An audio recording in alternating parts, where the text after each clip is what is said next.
Lévitique, chapitre 17.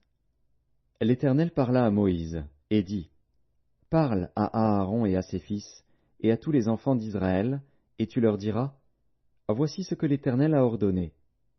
Si un homme de la maison d'Israël égorge dans le camp ou hors du camp un bœuf, un agneau ou une chèvre, et ne l'amène pas à l'entrée de la tente d'assignation pour en faire une offrande à l'Éternel devant le tabernacle de l'Éternel, le sang sera imputé à cet homme. Il a répandu le sang, cet homme-là sera retranché du milieu de son peuple. C'est afin que les enfants d'Israël, au lieu de sacrifier leurs victimes dans les champs, les amènent au sacrificateur, devant l'Éternel, à l'entrée de la tente d'assignation, et qu'il les offre à l'Éternel en sacrifice d'action de grâce. Le sacrificateur en répandra le sang sur l'autel de l'Éternel, à l'entrée de la tente d'assignation, et il brûlera la graisse, qui sera d'une agréable odeur à l'Éternel. Ils n'offriront plus leurs sacrifices aux boucs, avec lesquels ils se prostituent. Ce sera une loi perpétuelle pour eux et pour leurs descendants. Tu leur diras donc, si un homme de la maison d'Israël ou des étrangers qui séjournent au milieu d'eux offre un holocauste ou une victime, et ne l'amène pas à l'entrée de la tente d'assignation pour l'offrir en sacrifice à l'Éternel, cet homme-là sera retranché de son peuple.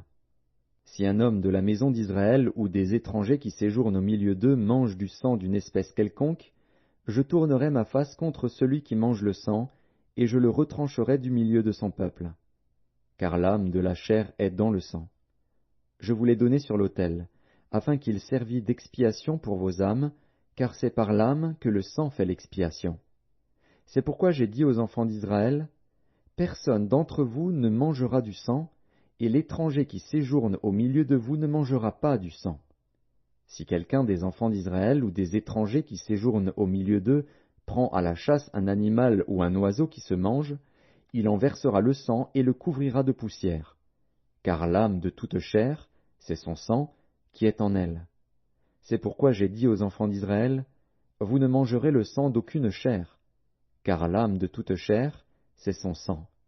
Quiconque en mangera sera retranché. Toute personne, indigène ou étrangère, qui mangera d'une bête morte ou déchirée, lavera ses vêtements, se lavera dans l'eau, et sera impure jusqu'au soir. Puis elle sera pure. Si elle ne lave pas ses vêtements, et ne lave pas son corps, elle portera la peine de sa faute.